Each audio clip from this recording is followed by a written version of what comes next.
한동훈 장관이 주인공인데 6.25 전쟁 73주년 기념식에서 한 장관 휴대전화를 잃어버려서 강력계 형사들까지 현장에 투입되는 일이 있었다고 합니다. 휴대폰은 찾았는지 소식 전해드리죠.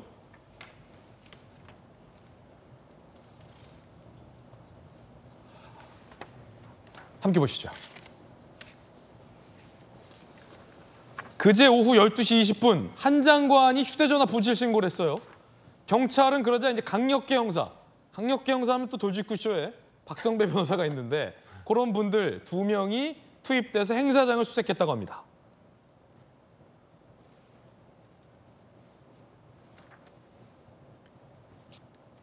자, 습득자 A씨가 오후 1시쯤에 휴대전화를 주웠다라고 신고를 했고 오후 5시쯤 경찰은 휴대전화를 돌려주고 사건이 종결됐다고 합니다.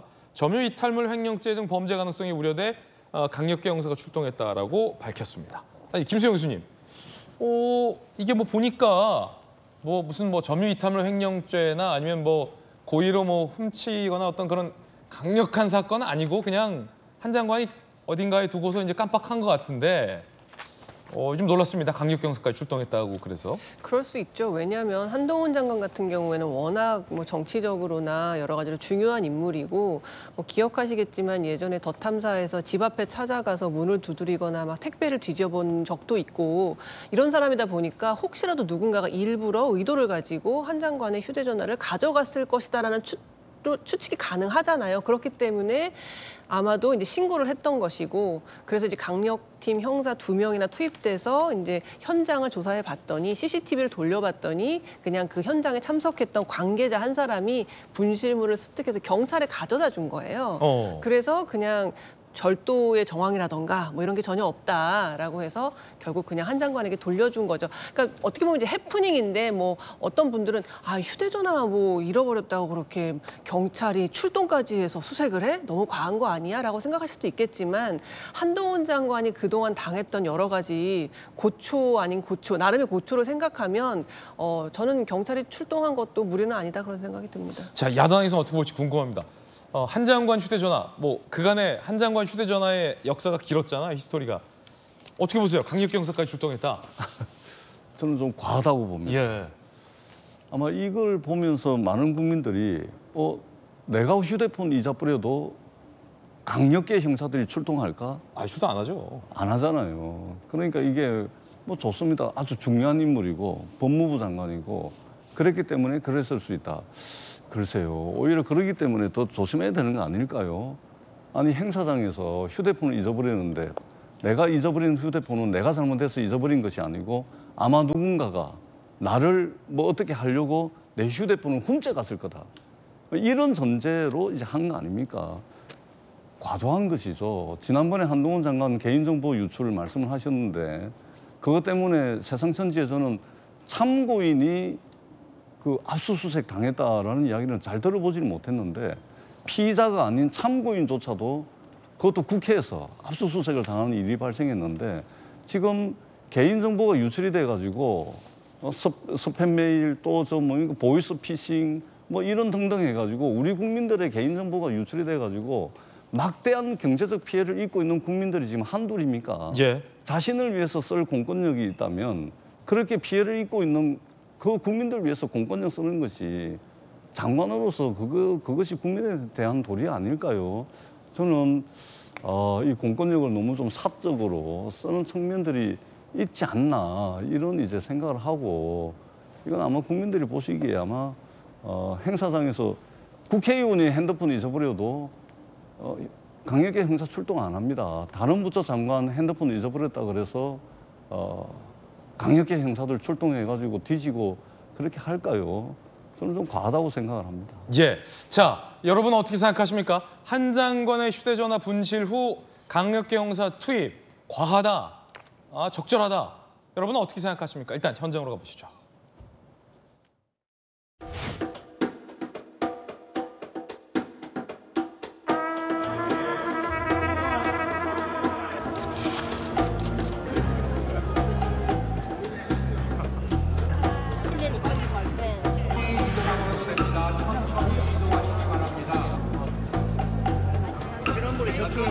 안녕하십니까, 장관님.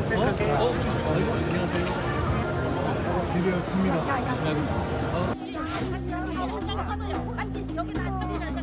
영웅이 되시겠습니다. 감사합니다. 내 폰 좀. 장관님 속사진 하나만 찍어도 될까요? 저 젊은 사람. 대단한 옷이야. 내가 내 손으로 내가 아까 의자에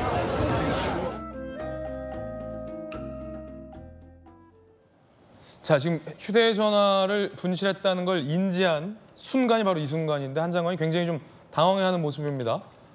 결국 찾긴 찾았고 뭐 범죄 가능성은 없어서 다행이긴 합니다만 이제 정치적인 논란이 지금 남은 거죠. 적절하다, 과하다. 앞서 전재수에는 좀 과하다. 박정호 의원은요? 저는 충분히 했었어야 되는 조치라고 봅니다. 그러니까 강력계 형사까지 동원해서 저걸 찾았어야 되느냐라는 게 이제 논란의 여지인데 저게 그 일반적인 사람 그리고 뭐 저 같은 국회의원이라면 그럴 수 있지만 국무위원이에요. 국무위원이 핸드폰이기 때문에 저게 또 행사 자체도 6.25 관련이잖아요. 국내에 얼마나 많은 이적 세력들이 있는지는 뭐 잘 모르겠습니다만 혹여 저게 잘못돼서 정말 중요한 국가 보안에 관한 내용들이 있었고 이거를 이적 세력들이 확인했다면 그때는 어떻게 할 거예요? 저는 당연히 빨리 저렇게 강력계 형사들이라도 투입을 해서 확보를 하고 찾아야 되는 게 맞다고 봅니다. 혹여 저게 북한으로 넘어갔거나 아니면 또 다른 굉장히 불순한 세력들이 저걸 이용했다고 생각하면 저는 굉장히 많은 혼란이 있었을 거고 또 중요한 국가의 정보들도 넘어갈 개연성이 충분히 있기 때문에 저는 저렇게라도 찾았어야 되는 게 당연하다라고 판단합니다. 결국 이제 형사가 와야 이제 CCTV를 그렇죠. 좀 강제로 확인해 볼 열람할 수 있는 거니까. 거잖아요. 그리고 그래야 빨리 유관기관과의 협조도 빨리 이루어질 수 있는 거니까요. 그렇지 않았으면 저렇게 쉽게 확인이 될 수 있었을까라는 생각도 좀 들어요. 검사 출신은 어떻게 보세요? 일단 뭐 제가 볼 때는 이제 그 장관이잖아요. 장관 핸드폰이니까 이제 좀 더 신경을 썼다고 보는데 과도한 건 아니에요. 왜 과도한 건 아니냐면 저도 사실은 이제 강남에서 식사를 하고 나오다가 지갑을 떨어뜨렸어요. 그래서 관할 경찰서에 신고를 했거든요. 그랬더니 바로 형사과에 있는 형사 둘이 나오더라고요. 그리고 같이 CCTV 봤어요. 그래가지고 이제 CCTV를 보니까 누가 주워가는 걸 이제 확인했는데 그 사람이 누군지 모르잖아요. 그러면 그 사람의 동선을 계속 추적해서 결국 집까지 들어가는 걸 추적을 하거든요. 근데 그분이 이제 전철을 탔기 때문에 이 전철에 찍히잖아요, 교통카드가. 그리고 결국 찾아냈거든요. 근데 거의 뭐 오후 한 4시, 5시경이었는데 다음날 아침에 누군가 딱 나오더라고요. 혹시 이제 검사 출신 유명 방송인이라 경찰분들이 찾아주신 건 아닐까요? 아니 근데 경찰은 제가 아마 방송인지 잘 몰랐을 거예요. 그렇지만 에이, 알죠, 왜 몰라요? 경찰이 예. 그렇게 빨리 찾아내더라고요. 근데 왜 그러냐면 이게 단순히 편의적으로 잃어버린 걸 찾아주는 게 아니고 일종의 점유이탈물 횡령죄라는 죄에 해당이 될 수 있는 거죠. 그래요? 그분은 점유이탈물 횡령죄를 한 거예요. 예. 자기가 가져갔으니까. 그다음에 두 번째 이제 절도가 될 수 있는 부분이 있어요. 그래서 요즘 경찰은 정말로 제가 그때 좀 혀를 내둘릴 정도로 경찰을 칭찬을 많이 했는데 이제 아무래도 한동훈 장관이 또 법무장관이잖아요. 그러니까 이제 경찰이 좀 더 일반 시민에 비해서 신속하게 예. 한 건 맞다 이렇게 봐요. 아니 이제 김광삼 변호사님은 검사 출신 유명 방송인이시니까 알아보고 그러셨으니까 일반 시민들에게는 뭐 저렇게까지는 안 하죠. 그냥 좀 더 찾아보세요. 왜냐하면 경찰이 또 바쁘니까 찾아보세요. 잘 보세요. 그냥 이러고 응대하고 뭐 이게 어떻게 찾을지 방법을 유도해 주는 정도 아니겠습니까? 한 장관이니까 출동한 건 맞죠. 그래서 뭐 제가 드리는 말씀은 우리 국민들이 권력을 행사할 때, 권력을 행사할 수 있는 사람이 권력을 행사할 때 자신을 위해서 행사하는 권력을 국민들이 그렇게 좋게 보질 않습니다. 그리고 공권력을 법 집행의 최종 책임자 아니겠습니까? 법무부 장관이면 그러한 공권력을 자신을 위해서 공권력을 쓰는 게 이게 글쎄 이게 많은 국민들 공감을 얻을 수 있을까요? 우리 박정호 의원님께서 조금 전에 북한 말씀하시고 이적 세력 말씀하시는데 그 취지는 제가 충분히 알겠습니다만 설사 법무부 장관의 휴대폰이 북한으로 넘어갔다 손 칩시다. 그러면 법무부 장관의 핸드폰 안에 들어가 있는 내용이 국가 안위에, 국가 안보에 심대한 타격을 준다든지 그럴 가능성이 있습니까? 그리고 대통령 행사에 저런 행사 보면 사전에 저 참석자들이라든지 이런 부분들 다 저기 사전에 검사하고 다 하게 돼 있는 겁니다. 자신을 위해서 쓰는 공권력이 과연 온당한지 정당한지 저는 글쎄요 자신이 없습니다. 아마 국민들이 이런 거 그렇게 좋아할 일도 없고 눈살 좀 찌푸릴 수밖에 없는 그런 일이 아닐까. 저는 아무리 생각해도 그런 생각이 듭니다. 자, 그런가 하면 한 장관이 이 북파 공작원에 양성하는 부대원으로부터 현장에서 쪽지를 받았습니다. 그 영상 함께 보시죠.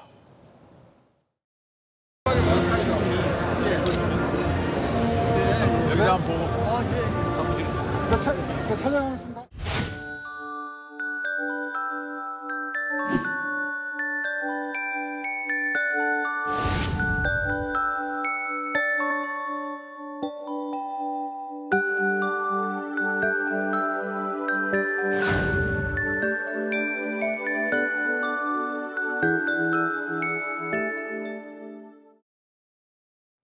자, 이 켈로 부대원이 한 장관에게 감사의 쪽지를 건넨 겁니다. 쪽지 내용 함께 보시죠. 자, 저는 켈로 부대 출신의 누구입니다. 켈로가 인정받은 건 이번이 처음이며 지난 2월엔 보상금과 6월 14일엔 청와대 오찬에도 초청을 받았습니다. 북한에 침투했다가 휴전 때문에 못 돌아온 동지를 생각하면 눈물이 앞을 가립니다. 라는 겁니다. 사실 뭐 켈로 부대 하면 이제는 우리 국민들도 많이 아시겠지만 이제는 아직까지도 좀 생소한 분들도 많으실 겁니다. 49년에 미국 극동군 사령부 직할로 조직된 비정규전 부대입니다. 특히 6.25 전쟁 때 첩보 수집 및 후방 교란 등의 특수 임무를 수행하다가 이제 해체가 되었고 특전사의 모체라고 생각하시면 될 것 같아요. 북파 공작 첩보 부대인데 이 김수 교수님 이게 워낙 비밀 부대였다 보니까 그에 맞는 국가로부터의 대접을 좀 못 받으셨다라는 서러움들이 수십 년간 있었던 것 같아요. 그렇죠. 정규군이 아니기 때문에 그동안은 보상을 받지 못했습니다. 그런데 윤석열 정부가 들어서고 나고 올해 2월부터가 이 비정규군이었던 이런 북파 공작원 활동을 하셨던 분도 보상을 받게 되었던 거예요. 그렇다 보니까 저렇게 아흔이 넘으신 당시에 켈로 부대에서 활약하셨던 분이 자기가 굉장히 어떻게 보면 국가를 위해서 정말 위험한 일들을 수행했던 거잖아요. 본인은 어떻게든 다시 남쪽으로 탈출을 했지만 그곳의 전우들을 두고 온 그 마음이 얼마나 항상 죄책감이 있겠습니까? 뭐 본인의 잘못이 아님에도 불구하고 그런 애절한 마음을 쪽지에 적어서 이렇게 한동훈 장관에게 슬며시 건네준 거고 한동훈 장관도 이제 그걸 보면서 굉장히 이제 감동과 이제 뭉클함이 있었겠죠. 이렇게 나라를 위해서 고생하신 분들이 제대로 대접도 못 받고 오랜 시간이 한참 지나서야 이렇게 뒤늦게 이제 보상을 해드리게 됐으니까 얼마나 마음이 아프겠어요. 그래서 저런 부분들이 이렇게 공개가 된 것이고요. 모쪼록 이번 기회를 통해서 정말 알려지지 않았던 국가를 위해서 너무나 헌신했지만 알려지지 않았던 수많은 사람들과 또 돌아가신 분들에 대해서 우리가 좀 더 세심하게 배려하고 관심을 가지는 그래서 국가적 차원에서 보상을 하는 그런 조치가 있어야 될 것으로 보입니다. 예, 한 장관에게 이 쪽지를 보낸 분의 인터뷰 내용도 보도가 됐습니다. 함께 보시죠. 켈로 부대원인 이창건 씨군요. 연세가 많으세요. 6.25 전쟁 당시 켈로 부대원 출신이고 윤 정부가 역대 정부 중 최초로 지난 2월에 공로금을 또 지급했다라고 합니다. 군번 없는 켈로 노병의 쪽지. 대원들 생각하니 마음이 안타까워 한 장관에게 저런 쪽지를 썼다. 한동훈 장관이 내 쪽지를 자주 보겠다고 하더라. 라는 또 내용까지 인터뷰가 나오고 있습니다.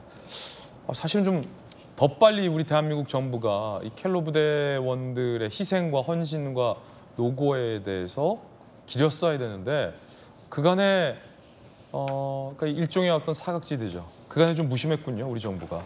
무심했죠. 무심했고 얼마 전까지만 해도 사실은 그 6.25 전쟁과 관련해서도 무슨 이게 남침이니 북침이 이런 논란도 있었고 지금도 이거를 이상하게 제국주의적인 사관에 입각해서 해석을 하면서 당시에 있었던 미중 패권 전쟁의 산물이다라고 이해하는 사람들도 있습니다. 이런 와중에 정말 목숨을 초계같이 버리면서 대한민국을 지키기 위해서 저렇게 고생하셨던 분들이 그늘 속에 있었던 적도 있었던 거예요. 지금 그 이분이 말씀하신 거는 이거를 얘기하는 거라고 봅니다. 그러니까 조국을 지키기 위해서 군번도 없이 노력했던 분들에 대해 대우가 이제 나타났는데 그때 당시에 돌아오지 못했던 동료들을 보면서 눈물이 난다라고 쪽지에 적었던 것은 대한민국을 지금까지 만들어오고 이만큼 우리가 풍요로운 나라를 지켜왔는데 여전히 이에 대해서 분명히 인정을 하지 않고 아직도 북한과의 관계에 있어서 낭만적인 생각으로 지금 남북 관계를 이해하고 있는 분들에 대한 회한이라고 저는 생각하고요. 다시는 이런 일들이 없어야 되겠지만 또다시 한번 정말 강한 대한민국, 풍요로운 강한 대한민국을 만들기 위해서는 이분들의 생각들이 녹아나야 된다고 생각합니다. 예. 자, 과거를 잊은 민족에게 미래는 없다라는 말도 있지 않습니까? 지금이라도 이 켈러 부대원들에게 그리고 그들의 가족들에게 많은 위로가 되었길 바랍니다.